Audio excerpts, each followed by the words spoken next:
दोस्तों, कैसे हैं आप लोग। So this is the analysis for 12th October. तो मैंने 10th का अपलोड नहीं किया due to some unavoidable reasons, मैं नहीं कर पाई थी। तो अगर आपको चाहिए एनालिसिस तो आप कमेंट सेक्शन में करना, क्योंकि मैं अपलोड खुद की वजह से तो अपलोड कर देती हूँ, but you don't give a response, watch time ही नहीं होता उस पर कुछ भी, तो फ़ायदा नहीं है ना रेप्लिकेट करने का। If you want then I will upload to, so do comment in the comment section below.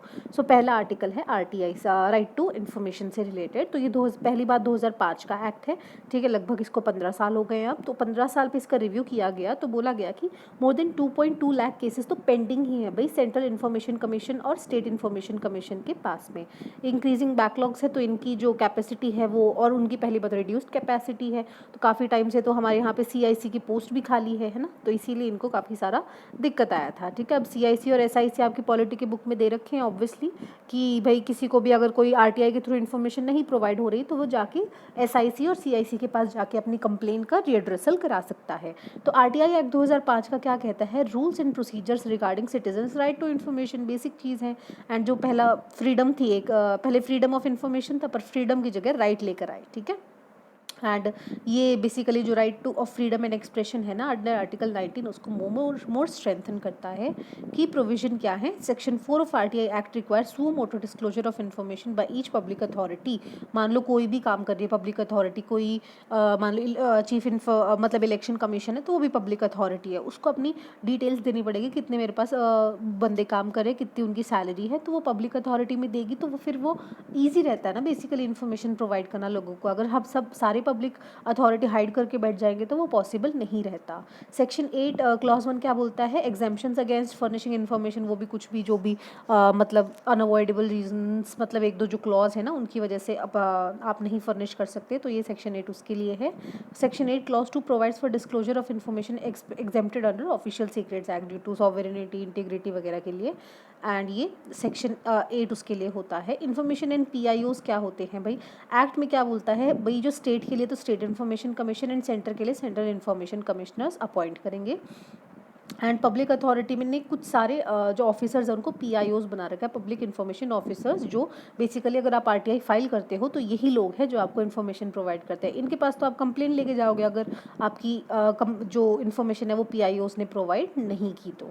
Time period क्या होता है भाई, 30 दिन का होता है, 30 दिन के अंदर आपको इन्फॉर्मेशन मिल जाती है। एंड अगर life and liberty of the person से मतलब कंसर्न है, मतलब बड़ी अर्जेंट है, तो 48 आवर्स में आपको मिल जाती है, ठीक है। Then is about applicable to RTI, private bodies पे होती है नहीं होती है। सो विद इन, तो डायरेक्टली तो नहीं आया है अभी तक ऐसे, मतलब एक्ट में तो नहीं लिखा है, पर सुप्रीम कोर्ट ने बोला है CIC can also reaffirm that privatised public utility company falls within purview of ITI, ठीक है।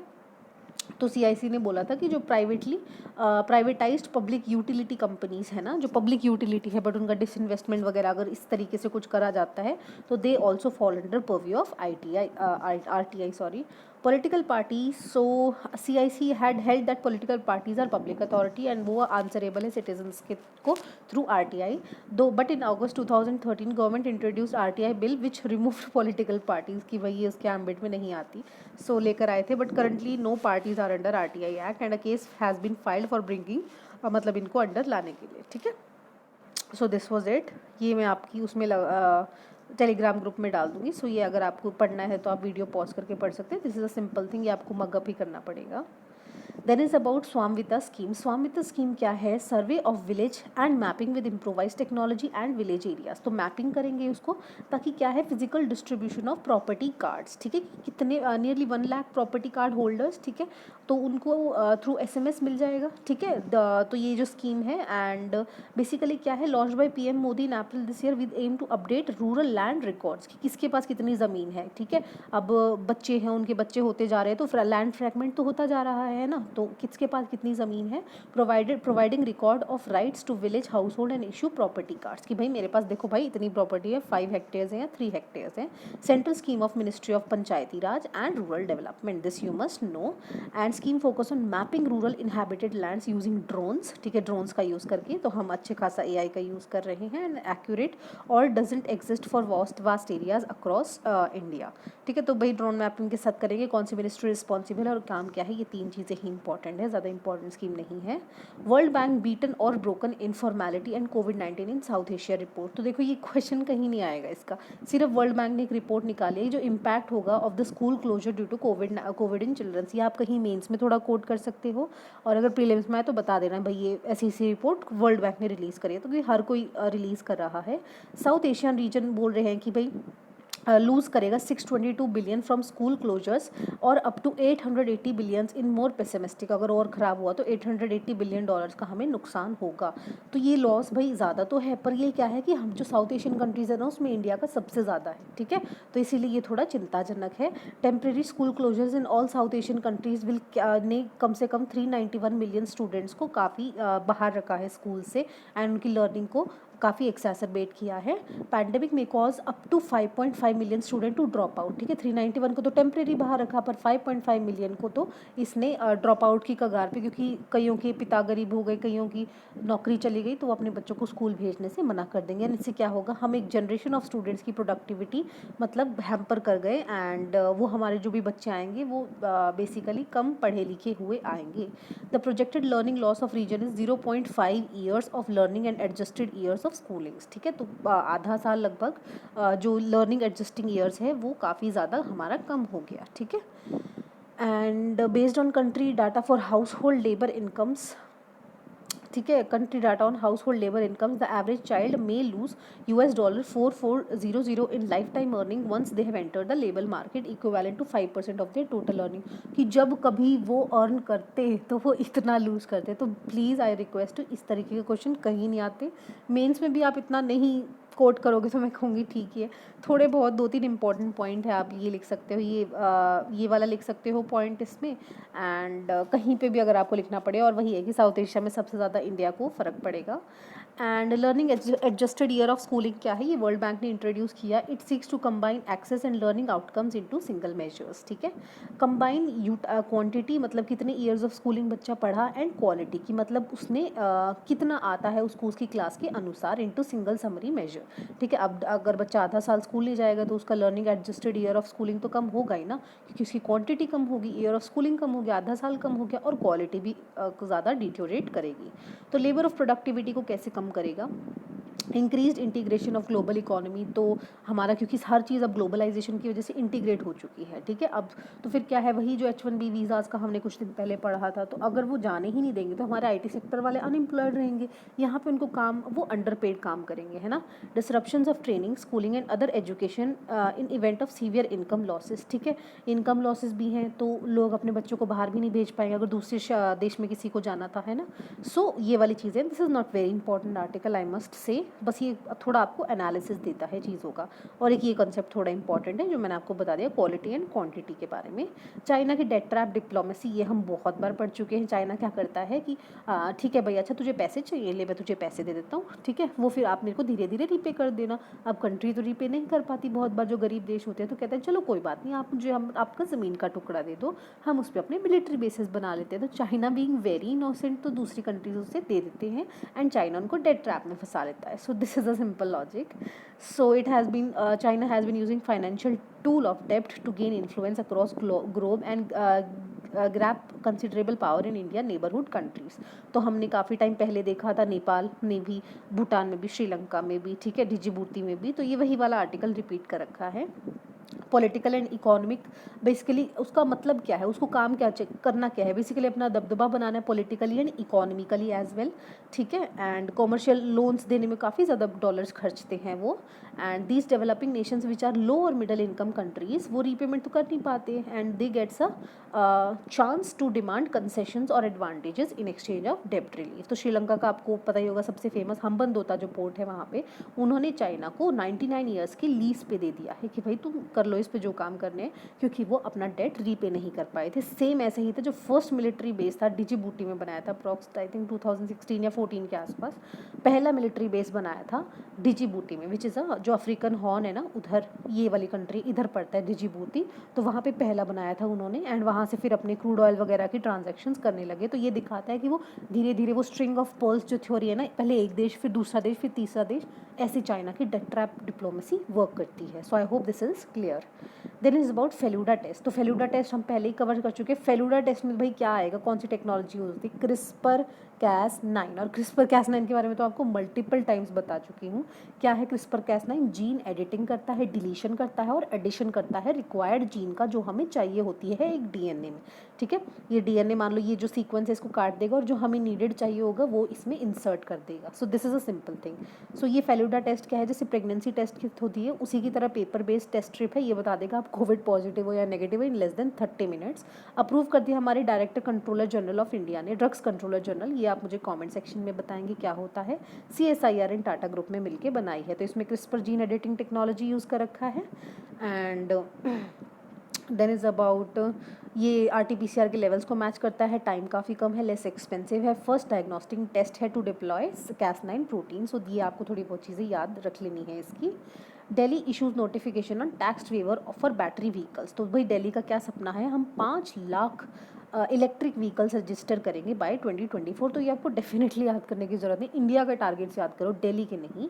सो full waiver on road tax दिया जाएगा जिन जो भी इलेक्ट्रिक व्हीकल्स अडॉप्ट करेंगे, ठीक है, according to their electric vehicle policy. ठीक है, so aims to constitute 25% electric vehicles by 2024 which is currently 0.29। So देखो कितना एम्बिशियस टारगेट है, 25% लेकर जाएंगे। Low interest loans on electric commercial vehicle, जैसे बसेस वगैरह हैं, दिल्ली की बसेस DTU काफ़ी फेमस है। And an electric vehicle cell will establish to implement this policy. Government will set up state electric vehicle board, 200 charging stations को भी बनाएंगे ताकि ऑब्वियसली चार्ज करना पड़ेगा ना, हर 3 किलोमीटर में इनको बनाएंगे। Delhi government will give a scrapping incentive under this policy which will be first of its kind in country. तो बेसिकली दिल्ली एक एग्जाम्पल सेट करना चाहता है कि भाई देखो हम कर सकते हैं तो दूसरी स्टेट्स भी कर सकती हैं। ये भी मैं आपकी टेलीग्राम ग्रुप में डालूंगी, you can read it. So it is not that important to mug up. Blue flag beaches, तो भाई हमने पहले भी इसको आर्टिकल को कवर किया हुआ है। ब्लू फ्लैग बीचेस क्या होती हैं, ऐसी बीचेस को एक ब्लू फ्लैग सर्टिफिकेशन दिया जाता है जो इकोलॉजिकली अच्छी काम कर रही हैं, मतलब वहाँ का पानी साफ़ है, वहाँ पे बर्ड्स वगैरह हैं, वो अच्छे तरीके से रह रही हैं, है ना। तो ये होता है ब्लू फ्लैग का मतलब। So it is an eco tourism model. तो बीच ऐसी बीचेस को फ्लैग करता है, प्रोवाइडिंग टूरिस्ट एंड बीच जो बीच पे जाते हैं clean hygienic water, basic amenities हैं, तो वहाँ पे वॉशरूम अच्छे साफ़ सुथरे होने चाहिए एंड सस्टेनेबल डेवलपमेंट अच्छे से होना चाहिए उस एरिया का। तो कौन देता है, foundation for environmental education FEE देता है। And this is a basically Denmark based वो है एक ऑर्गेनाइजेशन है, Denmark based. So it started in France in 1985 and फिर यूरोप वगैरह की काफ़ी बीचेस को दिया गया क्योंकि ऑब्वियसली यूरोप के एंड फ्रांस वगैरह के स्टैंडर्ड्स काफ़ी अच्छे हैं हाइजीन में। सो ये देख लो भाई, हाँ ये डेनमार्क का मैंने बता दिया, FEE इसको देता है। सबसे पहले हमारी जो बीच को मिला था ना ब्लू फ्लैग, वो चंद्रभागा बीच थी, ठीक है। तो फिलहाल किस किस को 2 और बीचेस को मिला गया, कासरकोड एंड पद्दुबिरी। ये दोनों ही उत्तरा कन्नडा एंड ये उडुपी में है एंड दोनों ही कर्नाटका में है। अदर बीचेस जिनको मिल चुका है शिवराजपुरी, घोगला, कापड़, ऋषिकोंडा, गोल्डन एंड राधानगर। तो सबसे पहले याद होना चाहिए तो चंद्रभागा बीच को मिला है, ठीक है। Chandrabhaga beach very important, Orissa में पड़ती है। So then is about eco tourism model पढ़ लिया। So there are nearly 33 criteria that must be met to qualify. तो क्राइटेरिया तो सारे याद करोगे नहीं, थोड़े बहुत ध्यान रखो। Basic quality standards, waste disposal साफ तरीके से हो, ठीक है, फर्स्ट एड वगैरह हो, कोई गिर विर जाएगा, पेट्स की एक्सेस नहीं होनी चाहिए, ठीक है, पहले वहाँ पे वो वरना लिटर फैलाएंगे। एंड कई क्राइटेरिया वॉलंट्री होते हैं, मन मर्जी से करो, और कहीं सर्टिफिकेशन होते हैं। तो चंद्रभागा बीच मैंने बताया उड़ीसा के कोनार्क कोस्ट पे इसको पहला मिला था। अभी हमारे पास we are now in the league of 50 blue flag countries, ठीक है। 50 ऐसे कंट्रीज़ हैं जिनकी बीचेस को ब्लू फ्लैग मिला हुआ है और सबसे ज़्यादा स्पेन को की बीचेस को मिला हुआ है। Japan, South Korea and UAE are the only other nation, Asian nation जिनको ये ब्लू फ्लैग सर्टिफिकेशन मिला है, ठीक है। So it is only available for beaches, no beach marina sustainable boating tourism operator मिल जाता है। Basically blue flag is a trademark से क्या होता है, लोग अट्रैक्ट होते हैं, आपकी इन बीचेस पे विजिट करना पसंद करते हैं। This I will also insert in Telegram group, वहाँ से आप इसको देख सकते हैं। देन इज़ अबाउट सकल इंटरनेशनल एशिया एरिया, ठीक है। तो ये क्या है भाई, UT of Jammu Kashmir will host it, ठीक है। 2021 इसकी कांग्रेस होस्ट करेगी, 50th एनुअल कांग्रेस। तो ये 1934 में फाउंड किया गया था। ये सिर्फ ऐसी प्रोफेशनल ऑर्गेनाइजेशन है जो ग्लोबल टूरिज्म एंड फ्रेंडशिप को प्रमोट करती है, ठीक है। टूरिज्म सेक्टर में फ्रेंडशिप को प्रमोट करती है। It is world largest global network of tourism professionals promoting tourism business and friendship worldwide. Its members are directors and executives of tourism sector who relate to each other and address उनके जो common interest होते हैं, ठीक है। Members में director होते हैं, executive होते हैं। वर्ल्ड का लार्जेस्ट ग्लोबल नेटवर्क है ऑफ द टूरिज्म प्रोफेशनल्स, ठीक है, याद रखना। Affiliated member of United Nation World Tourism Organization, ठीक है। वर्ल्ड ट्रेड नहीं, वर्ल्ड टूरिज्म, ठीक है। ईच ईयर डिफरेंट कंट्री में इसकी कांग्रेस होस्ट होती है। सो इस बार जम्मू कश्मीर में होगी, इस बार नहीं 2021 में। 10 हफ्ते 10 बजे 10 मिनट का क्या कैंपेन है ये दिल्ली रेजिडेंट्स के लिए कि भाई देख लो अपने आसपास स्टैगनेंट वाटर तो नहीं है, क्योंकि डेंगू का सीजन चल रहा है। ये एंटी डेंगू कैंपेन है दिल्ली गवर्नमेंट का। आ जाएगा कभी एमसीक्यूज में तो आपको समझ आ जाएगा क्या दे रखा है ये। गोवा ऐसी पहली स्टेट हो गई है जहाँ पे हर घर जल स्टेट है, मतलब मिनिस्ट्री ऑफ जल शक्ति के अंदर जो मतलब हर घर जल पहुँचाने वाली बात है। तो रूरल हाउस होल्ड में जो टैप वाटर प्रोवाइड करना था to every rural household, तो वो बेसिकली काम कर दिया गया है, ठीक है। हर घर जल शक्ति मंत्रालय का है, ठीक है। Critical and over exploited block identify किए गए अंडर जल शक्ति अभियान टू इंश्योर हर घर to all rural household. Urban नहीं लिखना, रूरल लिखना है। Bye 2024 under Jal Jeevan mission JJM mission. Focus on integrated demand and supply side management on local level. Infrastructure लेकर आओ, रेन वाटर हार्वेस्ट करो, ग्राउंड वाटर को रिचार्ज करो and household waste water को मैनेज करो। देन भाई तारू सिंह के बारे में, उनकी 300 बर्थ एनिवर्सरी है। ये एक सिख मार्टियर थे, इन शहीद हो गए थे for sacrificing in life in the name of protecting Sikh values by having his head scalped rather than cutting his hair, कि मेरा सर काट देना पर मेरे बाल मत काटना एंड मैं इस्लाम में कन्वर्ट नहीं होऊंगा। सो ही वॉज बॉर्न इन 1720। तो थोड़ा इनके बारे में भी ध्यान रख सकते हैं। So this was it for today's discussion. जो मैंने आपसे क्वेश्चन पूछा उसका आंसर दीजिएगा and thank you so much for watching.